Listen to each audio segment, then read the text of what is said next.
जय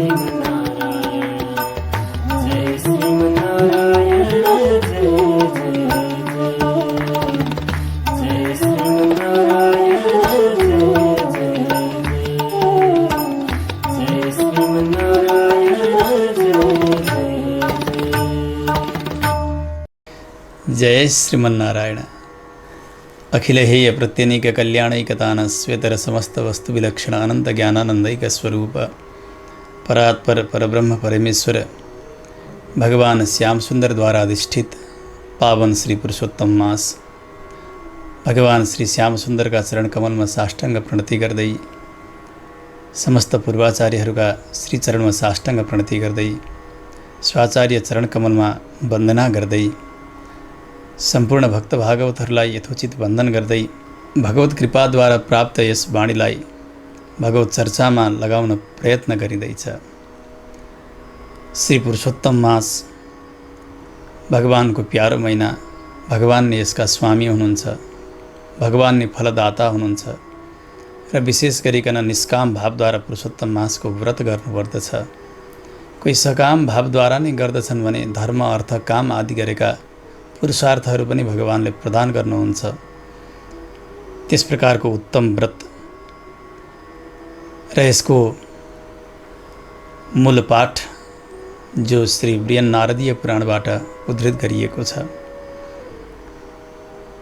त्यहाँ मुख्यतया सुत सौनकादि यहाँहरूको संवादबाटै कथानक प्रारम्भ हुन्छ र बीचमा अरू उपसंवादहरू, कहीँ पाण्डवहरूका साथमा भगवान श्रीकृष्णको संवाद, अगाडि गएर कहीँ वाल्मीकि महर्षिले उपदेश गर्नुहुन्छ। यो क्रम प्रसङ्गानुसार अगाडि बढ्दै जान्छ। आज दोस्रो दिन प्रथमतः हामीले दोस्रो अध्यायको मूल पाठलाई श्रवण गर्नेछौँ। त्यस पछाडि त्यसका कथासारलाई हामी श्रवण गर्नेछौँ। ओम श्री परमात्मने नमः। कृष्णाय वासुदेवाय हरये परमात्मने प्रणतक्लेशनाशाय गोविन्दाय नमो नमः। अथ द्वितीयोऽध्यायः। सूत उवाच राजा पृष्टं सुकेनोक्तं श्रीमद्भागवतं परं सुखप्रसादात् तच्छ्रुत्वा दृष्ट्वा राज्ञो विमोक्षणं। राजा पृष्टं सुकेनोक्तं श्रीमद्भागवतं परं सुखप्रसादात् तच्छ्रुत्वा दृष्ट्वा राज्ञो विमोक्षणम्। अत्राहमागतो विप्रान् सत्रोद्यमपरायणान् द्रष्टुकामः कृतार्थोऽहं जातो दीक्षितदर्शनात्। ऋषय ऊचुः साधो वार्तान्तरं त्यक्त्वा पूर्वं यत्तु श्रुतं त्वया कृष्णद्वैपायनमुखाद् यच्छ्रुतं तद्वदस्वनः। सारात् सारतरां पुण्यां कथामात्मप्रसादनीं पाययस्व महाभाग सुधाधिकतरां परां। सूत उवाच विलोमजोऽपि धन्योऽस्मि यन्मां पृच्छत सत्तमाः। यथा ज्ञानं प्रवक्ष्यामि यच्छ्रुतं व्यासवक्त्रतः। एकदा नारदो गच्छन् नरनारायणालयं तापसैर्बहुभिः सिद्धैर्देवैरपि निषेवितं। बदर्यक्षामलैर्बिल्वैराम्रैराम्रातकैरपि कपित्थैर्जम्बुनिपाद्यैर्वृक्षैरन्यैर्विराजितं। विष्णुपादोदकी पुण्यालकनन्दास्ति तत्र च। तत्र गत्वा नमद्देवं नारायणमहामुनिं। परब्रह्मणि संलग्नमानसं च जितेन्द्रियं। जितारि षट्कम् अमलं प्रस्फुरद्बहुलप्रभं। नमस्कृत्वा च साष्टाङ्गं देवदेवं तपस्विनं। कृताञ्जलिपुटो भूत्वा तुष्टाव नारदो विभुं। नारद उवाच देवदेव जगन्नाथ कृपाकूपार सत्पते। सत्यव्रतस्त्रिसत्योऽसि सत्यात्मा सत्यसम्भवः। सत्ययोने नमस्तेस्तु त्वामहं शरणं गतः। तपस्ते किल शिक्षार्थं मर्यादास्थापनाय च। यथैकेन कृतात् पापात् कलौ मज्जति मेदिनी। तथैवैककृतात् पुण्यात् तरतीयं न संशयः। कृतादिषु यथा पूर्वम् एककृत तत्समस्तगं तादृक्स्थितिं निराकृत्य कलौ कर्तैव केवलं लिप्यते पुण्यपापाभ्याम् इति ते तपसि स्थितिः भगवन् प्राणिनः सर्वे विषयासक्तमानसाः दारापत्यगृहासक्तास्तेषां हितकरं च यत् ममापि हितकृत किञ्चित् विचार्य वक्तुमर्हसि त्वन्मुखात् श्रोतुकामोऽहं ब्रह्मलोकादिहागतः उपकारप्रियो विष्णुः इति वेदे विनिश्चितं तस्मात् लोकोपकाराय कथासारं वदाधुना यस्य श्रवणमात्रेण निर्भयं विन्दते पदं नारदस्य वचः श्रुत्वा प्रहस्य भगवान् ऋषिः कथां कथितुमारेभे पुण्यां भुवनपावनीं श्रीनारायण उवाच गोपाङ्गनावदनपङ्कजषट्पदस्य रासेश्वरस्य रसिकाभरणस्य पुंसः वृन्दावने विहरतो व्रजभर्तुरादेः पुण्यां कथां भगवतः शृणु नारद त्वं चक्षुर्निमेषपततो जगतां विधाता तत्कर्म वत्स कथितुं भुवि कः समर्थः त्वं चापि नारदमुने भगवच्चरित्रं जानासि सारसरसं वचसामगम्यम् तथापि वक्षे पुरुषोत्तमस्य माहात्म्यमत्यद्भुतमादरेण दारिद्र्यवैदव्यहरं यशस्यं सत्पुत्रदं मोक्षदमाशु सेव्यं नारद उवाच पुरुषोत्तमस्तु को देवो माहात्म्यं तस्य किं मुने अत्यद्भुतमिव भाति विस्तरेण वदस्व मे सूत उवाच नारदोक्तं वचः श्रुत्वा मुनिर्नारायणो ब्रवीत् समाधाय मनः सम्यक् मुहूर्तं पुरुषोत्तमे श्रीनारायण उवाच पुरुषोत्तमेति मासस्य नामाप्यस्ति सहेतुकं तस्य स्वामी कृपासिन्धुः पुरुषोत्तम उच्यते ऋषिभिः प्रोच्यते तस्मान् मासः श्रीपुरुषोत्तमः तस्य व्रतविधानेन प्रीतः स्यात् पुरुषोत्तमः नारद उवाच सन्ति मध्वादयो मासास्येश्वरास्ते श्रुता मया तन्मध्ये न श्रुतो मासः पुरुषोत्तमसंज्ञकः पुरुषोत्तमस्तु को मासस्तस्य स्वामी कृपानिधिः पुरुषोत्तमः कथं जातस्तन्मे ब्रूहि कृपानिधे स्वरूपं तस्य मासस्य सविधानं वद प्रभो किं कर्तव्यं कथं स्नानं किं दानं तत्र सत्पते जपपूजोपवासादि साधनं किं च भण्यतां तुष्येत्कृतेन को देवः किं फलं वा प्रयच्छति एतदन्यच्च यत् किञ्चित् तत्त्वं ब्रूहि तपोधन अनापृष्टमपि ब्रूयुः साधवो दीनवत्सलाः नराये भुवि जायन्ते परभाग्यानुवर्तिनः दारिद्र्यपीडिता नित्यं रोगिणः पुत्रकाङ्क्षिणः जडामूकादाम्भिकाश्च हीनविद्याः कुचैलिनः नास्तिका लम्पटा नीचा जर्जराः परसेविनः नष्टा सा भग्नसङ्कल्पा क्षीणतत्त्वा कुरूपिणः रोगिणः कुष्ठिनो व्यङ्गा नेत्रहीनाश्च केचन इष्टमित्रकलत्राप्तपितृमातृवियोगिनः शोकदुःखादिशुष्काङ्गाः स्वेष्टवस्तुविवर्जिताः पुनर्नैवं विधास्ते स्युर्यत्कृतेन श्रुतेन च पठितेनानुचीर्णेन तद्वदस्व मम प्रभो वैधव्यं बन्ध्यता दोषं हीनाङ्गत्वदुराधयः रक्तपीत्ताद्यपस्मार राजयक्ष्मादयश्च ये एतैर्दोषसमूहैश्च दुःखितान् वीक्ष्य मानवान् दुःखितोऽस्मि जगन्नाथ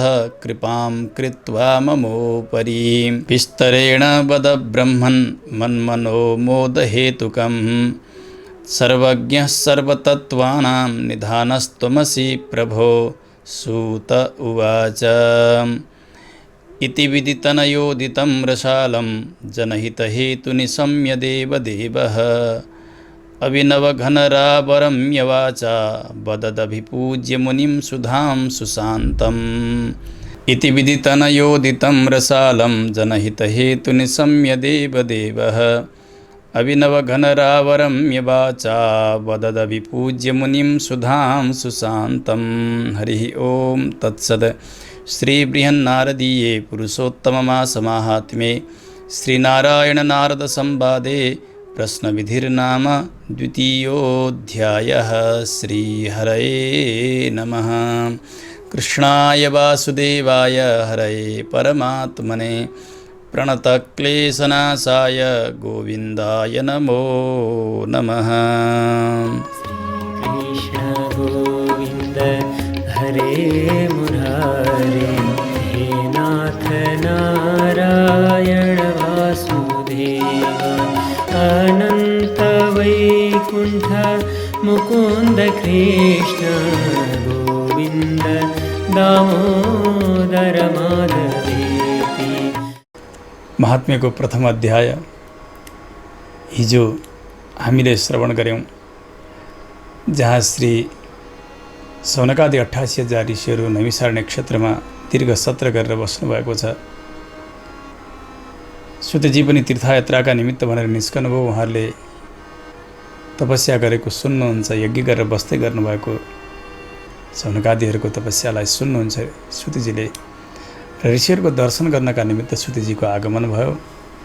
ऋषिहरूले उठेर स्वागत गर्नुभयो, आसनमा राख्नुभयो, यथोचित पूजन गर्नुभयो र शास्त्रको सार आत्मकल्याणको सबल उपाय के हो त्यो हजुरले आज्ञा गरिबक्सियोस् भनेर सोध्नुहुन्छ ऋषिहरूले।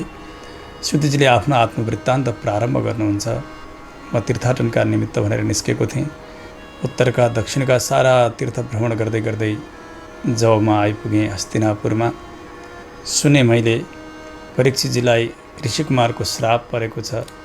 7 दिनका दिन तक्षक नागले डसेर उहाँको मृत्यु हुने। तत्काल विरक्त भएर परीक्षितजीले राज्य त्याग गरेर सुकताल क्षेत्रमा जानुभएको छ। ऋषिहरू पनि सबै दौडेर पुग्नुभएको छ, तपस्वी ऋषिहरू। ऋषिहरूका बीचमा परीक्षितजी हुनुहुन्छ। उसै समयमा म पनि पुगेँ त्यहाँ। व्यासनन्दन श्री सुखदेव स्वामीजी महाराजको आगमन भयो। सबैले उठेर स्वागत गर्नुभयो, यथोचित पूजन गर्नुहुन्छ आसनमा राखेर। सुखदेव स्वामीजी आसनमा विराजित हुनुसम्मका प्रसङ्गहरू हामीले पहिलो अध्यायका कथाबाट श्रवण गऱ्यौँ। अहिले सुतजी बताउँदै हुनुहुन्छ ऋषिहरूलाई सम्बोधन गरेर, राजा पृष्ठम सुकेनोक्तं श्रीमद्भागवतं परं सुखप्रसादात् तच्छ्रुत्वा दृष्ट्वा राज्ञो विमोक्षणम्। म त्यहाँ पुगेँ। श्री सुखदेव स्वामीजीकै कृपाले ऋषि हो।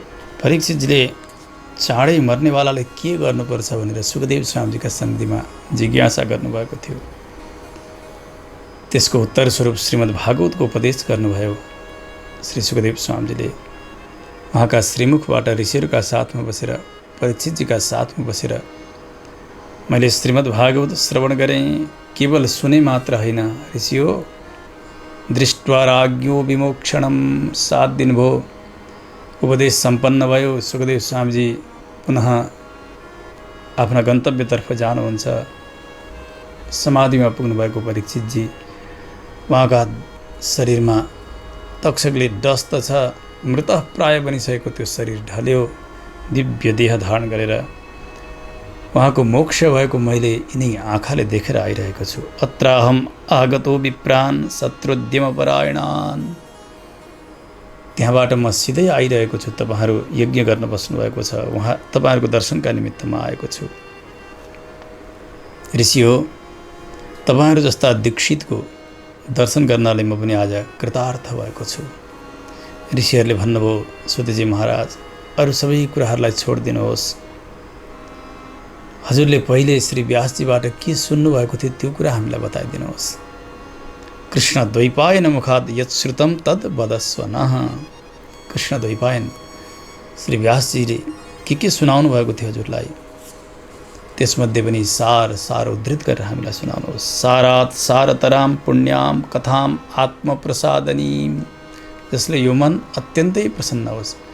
आत्म शब्दको अर्थ मन भन्ने हुन्छ, शरीर भन्ने हुन्छ, प्राणलाई पनि बताउँछ, काहीँ जीवलाई पनि बताउँछ, अनि आत्म शब्दले परमात्मालाई पनि बताउँछ।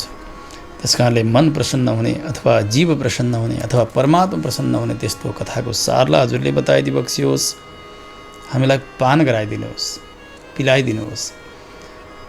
अरू सबै सुनिन्छ तर कथालाई पिइन्छ, पिउने मुखबाट होइन कानबाट। पायस्व महाभाग सुधाधिकतराम पराम, जसरी अमृत मुखले पिइन्छ त्यसै गरी कथामृत कानले पिइन्छ। यो अमृतभन्दा पनि उत्तम श्रेष्ठ यो कथा सार हजुरले बताइदिबक्सियोस्, हामीलाई पिलाइदिबक्सियोस्। सुतजीले भन्नुभयो ऋषि हो, एउटा विलोम जातिमा जन्मिएको भए पनि आज म धन्य भएको छु, किनभने हजुरहरू जस्ता महाभागवतको मलाई सङ्गति मिलेको छ नि। एउटा अनुलोम जाति, अर्को विलोम जाति। उच्च वर्णकी आमा अनि नीच वर्णका पिता, उसबाट जन्मिएको सन्तानलाई विलोम जाति भनिन्छ। पिता उच्च वर्णमा, माता नीच वर्णमा छिन्, त्यस्ताबाट जन्मिएका सन्तानलाई अनुलोम जाति भनेर बताइन्छ। आज म विलोम जातिमा जन्मिएको भए तापनि धन्य भएको छु। हजुरहरू जस्ता ज्ञानीको सङ्गत मैले पाएको छु। त्यसमा पनि लोकको मङ्गल गर्ने प्रकारको जिज्ञासा हजुरहरूले गर्नुभएको छ। जति मैले सुन्न सकेको छु, मेरा आचार्यका श्रीमुखबाट जति धारण भएको छ र जति बताउन सक्छु म त्यो हजुरहरूलाई बताउँछु। यथा ज्ञानम प्रवक्ष्यामि यच्छ्रुतम व्यासवक्त्रतः, किनभने आचार्यहरू ज्ञानका सागर हुनुहुन्छ। उहाँहरूमा भएको सम्पूर्ण ज्ञान आफूमा अटाउन सक्दैन, अनि जति आफूले धारण गरिएको छ त्यो सबै बताउन पनि सकिन्न। त्यस कारणले जति शक्त छु म त्यति बताउँछु, मेरा आचार्यका कृपाले प्राप्त भएको यो ज्ञान। सुन्नुहोस्, एक समय भगवान नारायणको र नरको दर्शन गर्नका निमित्त नारदजी बद्रिका आश्रम पुग्नुभयो। धेरै तापसी ऋषिहरूद्वारा सेवित भगवान हुनुहुन्छ नरनारायण भगवान। सिद्धहरूले, देवताहरूले पनि सेवा गरेका छन् भगवानको। त्यस्तो बदरी वनमा जहाँ बेल, आँप, पिपल, कैत, जामुन, त्यसै गरी निम आदि गरेका मङ्गल वृक्षहरू विराजित छन्, त्यस्तो सुन्दर बदरीका आश्रम जहाँ भगवानका चरणबाट निश्रित साक्षात अलकनन्दा सबैलाई पवित्र गराउँदै बगिरहेकी छन्। त्यहाँ पुग्नुभयो नारदजी। गएर भगवान महामुनि नारायण भगवानलाई वन्दना गर्नुहुन्छ। ध्यानस्थ हुनुहुन्छ। यद्यपि स्वयं परब्रह्म हुनुहुन्छ, तर पनि यो ध्यान योग तपस्या के हो यसको शिक्षा लोकलाई दिनका निमित्त स्वयं तपस्यामा रत हुनुहुन्छ। मनलाई पनि अधीनमा गर्नुभएको, इन्द्रियलाई अधीनमा गर्नुभएको, जुन परमात्माका काम, क्रोध, लोभ, मोह, मद, मात्सर्य 6 प्रकारका शत्रुहरू छँदै नै छैनन्। जितारी, सट्कम, अमलम, यी शत्रुहरू हुन् हेर्नु आत्माका। काम एउटा, क्रोध अर्को, लोभ अर्को, मोह, मद र मात्सर्य। काम भनेको विषय सुख, यसले पनि आत्मालाई लुछिरहेको हुन्छ, सताइरहेको हुन्छ। क्रोध, रिस, यसले पनि आत्मालाई नासिरहेको हुन्छ। लोभले नासिरहेको हुन्छ, अज्ञानले नासिरहेको हुन्छ। मद, घमण्डले र मात्सर्य, ईर्ष्या, यसले आत्मालाई नासिरहेको हुन्छ। त्यसकारणले यी आत्माका 6 शत्रुहरू भनेर बताइन्छन्। भगवान नारायणमा त्यस्ता केही पनि छैनन्। अत्यन्त चमचम्कने श्री विग्रह, त्यस्ता प्रभुलाई गएर चरणमा वन्दना गर्नुहुन्छ, जो देवताका देवता हुनुहुन्छ भगवान। तपस्वी वेशमा भगवानका चरणमा साष्टाङ्ग दण्डवत गर्नुभयो नारदजीले। हात जोडेर खडा हुनुहुन्छ। गदगद वाणीद्वारा स्तुति प्रारम्भ गर्नुभयो। हे प्रभु, देवदेव जगन्नाथ, कृपा कुपार सत्पते, सत्यव्रतस्त्रिसत्योसि, सत्यात्मा सत्यसम्भवः, सत्ययोने नमस्तेस्तु त्वामहं शरणं गतः, तपस्तेऽखिल शिक्षार्थं मर्यादास्थापनाय च। अत्यन्तै सुन्दर स्तुति गर्दै भन्नुभयो नारदजीले, हे प्रभु, हजुर देवताका देवता भइबक्सन्छ, जगतका नाथ हुनुहुन्छ, कृपाका सागर हजुर हुनुहुन्छ, सबैका रक्षक हुनुहुन्छ, सतपति। पति शब्दको अर्थ हुन्छ रक्षक, रक्षणे धातुबाट पति शब्द निष्पन्न हुने हुनाले हजुरको व्रत सत्य छ। व्रत भनेको सङ्कल्प, भगवान जे सङ्कल्प गरिबक्सन्छ त्यही काम गर्नुहुन्छ। उपनिषदले बताउँछन् एकोहम बहुश्याम प्रजाएय, म एक्लै छु, अब धेरै बन्छु, धेरै बनाउँछु, यस्तो सङ्कल्प गरेर नै भगवानले जगत बनाउनुहुन्छ। अवतार विशेषमा पनि भगवान सङ्कल्प जे गर्नुहुन्छ त्यो कार्य पूर्ण गर्नुहुन्छ। वाल्मीकि महर्षिले बताउनुहुन्छ रामायणजीमा, रामोद्वीर्णा विभासते, भगवान एक भन्ने र अर्को गर्ने गर्नुहुन्न। जे सङ्कल्प भगवान त्यही नै बोल्नुहुन्छ, त्यही नै कार्य गर्नुहुन्छ परमात्माले। यस्ता सत्यव्रत सत्य सङ्कल्प हजुर हुनुहुन्छ। तिनै कालमा हजुर सत्य हुनुहुन्छ, भूतमा, वर्तमानमा, भविष्यमा पनि रहने। सत्य भनेको देश काल वस्तुले परिमित गर्न नसक्ने, सदा रहने, सर्वत्र रहने, सधैँ रहने, सबैमा रहने त्यस्तो तत्त्वको नाम हो सत्य। हजुर त्यस्ता भूत भविष्यत वर्तमान सबै अवस्थामा सत्य हुनुहुन्छ, सत्य स्वरूप हुनुहुन्छ हजुर। हजुर सत्य स्वरूप जगतका मूल कारण हजुर हुनुहुन्छ। सत्य यो नै, यो जगत पनि सत्य हो। प्रकृति जसलाई मिश्र सत्व भनिन्छ यो पनि सत्य नै हो, परन्तु यो परिणामतः सत्य, यसमा परिणाम भइरहन्छ, परिवर्तन भइरहन्छ। त्यसकारणले प्रवाहतः सत्य यसरी पनि बताइन्छ। त्यस्ता जगतका मूल कारण पनि हजुर हुनुहुन्छ। हजुरलाई म बार बार वन्दना गर्दछु, हजुर मूल रक्षक हुनुहुन्छ मेरो। हजुरले गर्नुभएको यो तपस्या छ नि, सबैलाई शिक्षा दिनका निमित्त र मर्यादा पालन गर्नका निमित्त मात्र हो। अन्यथा हजुरले किन तपस्या गर्न पर्दथ्यो र? एक व्यक्तिले गरेका पापले कलियुगमा पृथ्वी चुर्लुम्म डुब्छिन् भनेर बताइएको छ। त्यसैगरी तथैवैक कृतात् पुण्यात्, एक व्यक्तिले गरेको पुण्यले फेरि पृथ्वीको उद्धार हुन्छ भनेर पनि बताइएको छ। त्यसकारणले कलियुगमा सबै अपराधी नै अपराधी,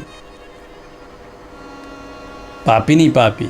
पृथ्वी त नष्ट हुने भइन्, धर्म समाप्त हुने भयो। त्यसकारणले यो पृथ्वीको रक्षाका निमित्त हजुर स्वयं आफै जगदीश भएर पनि तपस्या गरिरहनु भएको छ। हे प्रभु, सत्यमा, त्रेतामा, द्वापरमा एक व्यक्तिले गरेको पुण्य र एक व्यक्तिले गरेको पाप अरू सबैलाई हुन्थ्यो। पुण्य गरे पनि सबैलाई बाँडिन्थ्यो, त्यो पाप गरे पनि सबैलाई बाँडिन्थ्यो। कृतादिषु यथा पूर्वम एककृत तत्समस्तगम, तादृक् स्थितिं निराकृत्य कलौ कर्तैव केवलम। यसो गर्ने हो भने त कलियुगमा त समाप्त हुने भयो, किनभने पापै पाप मात्र गर्छन् सबै, कोही पुण्य गर्दै गर्दैनन्। पृथ्वीले कहिलेसम्म यो पापको भार थाम्न सक्लिन्। त्यसो हुनाले हजुरले एउटा यस्तो व्यवस्था बनाइदिनु भयो, कलियुगमा जसले जे गरेको छ त्यसको फल उसैले मात्र प्राप्त गर्ने। पुण्य गरेको होस्, पुण्यको फल उसैले मात्र पाउने, अर्कालाई बाँड्न नपाइने। पाप गरेको होस्, पापको फल उसैले नै भोग्न पर्ने। यस्तो स्थिति हजुरले बनाइदिनु भएको छ। लिप्यते पुण्यपापाभ्याम इति ते तपसि स्थितिः, भगवन् प्राणिनः सर्वे विषयासक्त मानसाः। हजुरले विचार गर्नुभयो, पुण्य त हुँदै हुँदैन। अब कसैले पुण्य गर्यो भने पनि उसको मात्र उद्धार हुन्छ, अरूको कल्याण के गरी होला र? त्यसकारणले हजुर स्वयं तपस्यामा रहनुभएको छ लोक कल्याणका निमित्त। प्रभु, कलियुगमा अब सारा प्राणीहरू विषयासक्त हुन्छन्, त्यसमा पनि मनुष्य यति विषयानुरक्त हुनेछ। हो, पत्नीमा, पतिमा, सन्ततिमा, घरमा, सम्पत्तिमा, त्यसमा चुर्लुम्म डुबेर उनीहरूकै हितका निमित्त लागेको छ। अनि त्यसैका निमित्त आफ्नो सारा समय बिताइरहेको छ। त्यसकारणले त्यस्ता संसारीहरूको हित के गरी हुन्छ, कल्याण के गरी हुन्छ, त्यो पनि हजुरले बताइदिइ बक्सियोस्। ममापि हितकृत किञ्चित विचार्य वक्तुमर्हसि। नारदजीले भन्नुभयो उनीहरूको मात्र होइन, अब आउँदै गरेको कलियुगले मलाई पनि सताउन सक्छ।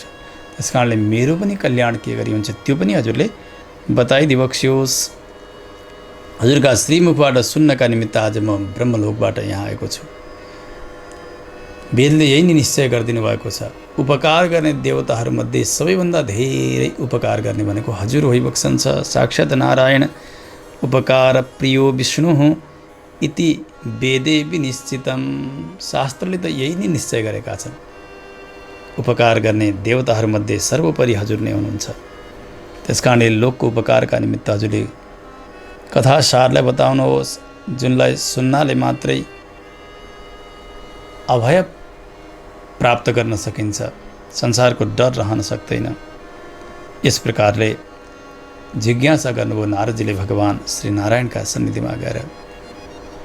भगवान नारायणले भन्नुभयो, नारदजी मेरा अनेकन अवतारहरू छन्, त्यसमध्ये पनि अत्यन्तै प्यारो अवतार श्रीकृष्ण अवतार। त्यस्ता अवतारका विषयमा र यो अवतार रहस्यलाई तपाईँले जान्नुभयो भने अवश्य पनि तपाईँको मनमा शान्ति हुनेछ।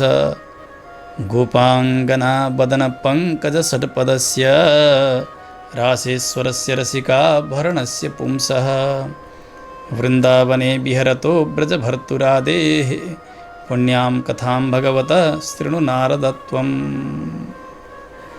भगवान श्रीकृष्णका पावन चरित्रद्वारा नै तपाईँको मनलाई शान्ति मिल्दछ, सबैको कल्याण पनि हुन्छ। जो गोपाङ्गनाहरूद्वारा सेवित हुनुहुन्छ, त्यसै गरी रासेश्वर हुनुहुन्छ, जो रसिकजनहरू छन्, भक्तहरू छन्, उनीहरूलाई कल्याण गर्नेवाला हुनुहुन्छ, वृन्दावनमा विहार गर्नेवाला। त्यसै गरी ब्रजका रक्षक, त्यस्ता भगवानका पावन प्रसङ्गलाई सुन्नुहोस्, जुन प्रभुले आँखा यसो बन्द गरिदिने हो भने सारा लोक समाप्त हुन्छ, यसो दृष्टि लगाइदिने हो भने सबैको कल्याण हुन्छ। त्यस्ता परमात्माका विषयमा सामान्य व्यक्तिले के बताउन सक्छन् र? भुवि कस समर्थः, को समर्थशाली होला भगवानका विषयमा बताउने? तर पनि नारदजी तपाईँ जिज्ञासु हुनुहुन्छ, त्यस कारणले त्यस्ता पावन प्रसङ्गहरू म सुनाउँदैछु, सुन्नुहोस्। जानासि सारसरसं वचसामगम्यं। तपाईँ आफै पनि जान्नुहुन्छ, वाणीद्वारा बताउन नसकिने भगवानको स्वरूप, भगवत चरित्र, त्यसलाई म बताउँछु, सुन्नुहोस्। भगवान श्री पुरुषोत्तमको महात्म्यलाई म बताउँछु। अत्यन्तै आदर गरेर जसले सुन्छन् भने दारिद्र्य वैदव्य हरम यशस्यम, दरिद्रता पनि नाश भएर जानेछ। नारीले सुन्छन्, सौभाग्यवती नारीले भने उनले कहिले विधवा बन्न पर्दैन। यश चाहनेले यश प्राप्त गर्दछन्, पुत्र चाहनेले पुत्र प्राप्त गर्दछन्। जसले संसारका यी त्रिवर्गलाई चाहेका छैनन्, धर्म अर्थ कामलाई चाहेका छैनन् भने त्यस्ता उत्तम कोटिका भक्तहरूले मोक्ष पदलाई प्राप्त गर्दछन्। त्यस्तो कथा सुन्नुहोस्। नारदजीले जिज्ञासा गर्नुभयो, प्रभु पुरुषोत्तम भनेका कुन देवता हुनुहुन्छ, उहाँको महात्म्य के छ? मलाई त बडा आश्चर्य लागेको छ। हजुरका श्रीमुखबाट सुन्दा अत्यद्भुत कथा हुनुपर्छ, यो विस्तारसँग सुनाउनुहोस्। भगवान नारायणले भन्नुभयो, नारदजी सुन्नुहोस्, पुरुषोत्तम एउटा महिनाको नाम पनि छ। यसमा कारण छ, किन पुरुषोत्तम भयो त्यो महिनाको नाम भन्दा भगवान पुरुषोत्तम नै त्यो महिनाका स्वामी हुनुहुन्छ, अधिष्ठाता हुनुहुन्छ। त्यस कारणले त्यो महिनाको नाम पनि पुरुषोत्तम भयो। जुन कृपासागर परमात्मा पुरुषोत्तमले त्यो महिनालाई रक्षा गर्नुभएको छ र उसको अधिष्ठाता भएर रहनुभएको छ, त्यस्तो महिना नै पुरुषोत्तम महिना हो। ऋषिभिः प्रोच्यते तस्मात् मासः श्री पुरुषोत्तम। त्यस कारणले ज्ञानीहरूले, ऋषिहरूले त्यो महिनालाई पुरुषोत्तम महिना भनेर बताउनु भएको छ।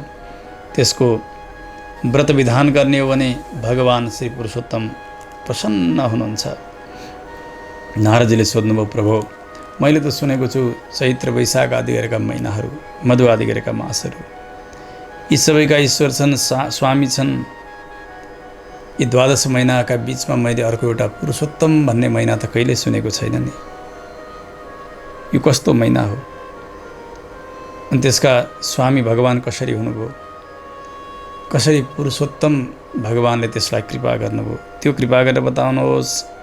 त्यो महिनाको स्वरूप के हो? स्वरूपम तस्य मासस्य। विधानपूर्वक हजुरले बताउनुहोस्, के गर्नुपर्छ पुरुषोत्तम महिनामा? किम कर्तव्यम कथम स्नानम किम दानम तत्र सत्पते। पुरुषोत्तम मासमा के गर्नुपर्छ, कसरी स्नान गर्नुपर्छ, के दान गर्नुपर्दछ, जप कुन मन्त्रको गर्नुपर्छ, पूजा कसको गर्नुपर्छ, उपवास कसरी गर्नुपर्छ, यी समग्र साधनलाई हजुरले बताइदिई बक्सियोस्। के गर्दाखेरि भगवान पुरुषोत्तम प्रसन्न हुनुहुन्छ र कस्तो फल प्रदान गर्नुहुन्छ त्यो पनि हजुरले विस्तारसँग बताइदिनुहोस्। यी र यीसँग सम्बद्ध अरू पनि जिज्ञासाहरूको समाधान हजुरले गर्नुहोस्। मैले सोध्न जानेको छैन भने मेरो हृदयको भावलाई जानेर पनि हे भगवान मलाई बताइदिनुहोस्। किनभने जो साधुहरू हुनुहुन्छ, सन्तहरू हुनुहुन्छ, ज्ञानीहरू हुनुहुन्छ, उहाँहरू त्यो शिष्यको त्यो अज्ञानतालाई जानेर उसको कल्याण के गरी हुन्छ त्यसैको उपदेश गर्नुहुन्छ। हजुरले पनि मेरो अज्ञानतालाई जानेर नै कृपा गरी बक्सियोस्। मनुष्यहरू कस्ता हुन्छन् पृथ्वीमा, परभाग्यानुवर्तिनः, अर्काका भाग्यलाई पछ्याउनेवाला। ओहो हेर हेर त्यो त्यति धनी भएको छ, त्यति समर्थ भएको छ, म कसै गरी हुने होला। उसको भाग्यलाई देखेर ईर्ष्या छ कसैलाई, डाहा छ कसैलाई। आफ्ना प्रारब्धअनुसार दरिद्र भएका छन्, त्यो दारिद्र्य पीडाले अत्यन्तै आक्रान्त छन्, रोगी छन्, सन्तान चाहेका छन्, सन्तान भएका छैनन्, कोही जड जस्ता छन्, कोही लाटा छन्, कोही घमण्डी छन्, विद्या बिनाका, शरीर पनि अत्यन्तै मलिन, नास्तिक छन्, शास्त्रलाई नमान्ने, वेदलाई नमान्ने, परलोकलाई नमान्ने, ईश्वरलाई नमान्ने, त्यसै गरी विषयमा लम्पट भएका त्यस्ता नीच छन्, यति नै जर्जर भएर अर्काको सेवा गरेर बसेका छन्। आफूले जे चाहेका छन् त्यो आशा पुरा नभएका, नष्ट आशा भग्न सङ्कल्प गरेका छन् तर त्यो सङ्कल्प पूर्ति नभएका, तत्त्वज्ञान नपाएका, शरीर पनि अत्यन्तै कुरूप भएको त्यस्ता रोगीहरू, त्यस्ता लङ्गडाहरू, नेत्रहीन, त्यसै गरी आफ्ना इष्ट मित्र सन्तति मान्यजन पिता माताबाट वियुक्त भएका, ठगिएका, त्यागिएका, शोकरूपी दुःखले जलिरहेका, आफूले चाहेको चिज नपाएका यस्ता धेरै धेरै दोषले युक्त भएका मनुष्यहरू कलियुगमा हुन्छन्। पुनर्नैवं विधास्तेस्युर्यत्कृतेन श्रुतेन च। फेरि तिनीहरू कहिले त्यस्ता दरिद्र नहुन्, त्यस प्रकारका रोगी नहुन्, त्यस प्रकारका भाग्यहीन नहुन्, त्यस प्रकारले शोकमा दुःखमा डुबेका नहुन्। हो त्यस्तो उत्तम साधन हजुरले बताइदिनुहोस्। जे गर्नाले त्यो हुँदैन उनीहरूको, जे सुन्नाले त्यस्तो कष्ट फेरि उनीहरूले पाउँदैनन् त्यो पनि हजुरले बताइदिई बक्सियोस्। के पढ्नु पर्दछ, के गर्नुपर्छ त्यो पनि हजुरले बताइदिनुहोस्। समय नभइकन विधवा बन्ने त्यस्तो दोष के गरी आइलाग्दैन नारीहरूलाई त्यो पनि हजुरले बताइदिनुहोस्। बन्ध्यता दोषम, सन्तान नहुने यो बन्ध्य दोष यो के गरी हट्दछ त्यो पनि हजुरले कृपा गरेर बताउनुहोस्। अङ्ग भङ्ग भएर अपाङ्ग भएर जन्मनु नपरोस्। जीवले अनेक प्रकारका डरलाग्दा रोगहरू हुन्छन्, त्यस्ता रोगहरू कुनैले पनि नछुन्, कुनै प्रकारको कष्ट नहोस्। त्यस प्रकारको सफल साधन हजुरले बताइदिई बक्सियोस्। शरीर ठिक रह्यो भने, मन ठिक रह्यो भने, विवेक ठिक रह्यो भने त्यस्ताले नै हजुरलाई भजन गर्दछन् प्रभु। त्यसकारण हजुरले विस्तारसँग बताइदिई बक्सियोस्। हजुर सम्पूर्ण तत्त्वलाई जान्नेवाला हुनुहुन्छ, सबैका मूल कारण हजुर नै हुनुहुन्छ। नारदजीले धेरै नै जिज्ञासा गर्नुभयो, हे ऋषि हो भगवान नारायणका सन्निधिमा गएर भगवान नारायण उपदेशका निमित्त तयार हुनुभएको छ। ब्रह्माजीका पुत्र श्री नारदजी भगवान नारायणका सन्निधिमा गएर यस्तो जिज्ञासा गर्नुहुन्छ, एकदमै छटपटाइरहनु भएको छ। भगवान देवदेव सर्वेश्वर नारायण नारदजीको त्यो छटपटीलाई शान्त गर्नका निमित्त एकदमै गम्भीर मेघको जस्तो वाणीद्वारा मानौ साक्षात् चन्द्र किरणको वर्षा भयो भने जसरी शान्त हुन्छ व्यक्ति, त्यसै गरी हृदयमा जलिरहेको यो छटपटीलाई शान्त गराउँदै गराउँदै नारदजीलाई शान्त बनाउँदै बनाउँदै भगवान उपदेश गर्न लाग्नु भएको छ। यहाँसम्मका पावन प्रसङ्गहरू आज दोस्रो दिन द्वितीय अध्यायमा वर्णन गरियो। जय श्रीमन्नारायण। जय श्रीमन्नारायण, जय श्रीमन्नारायण।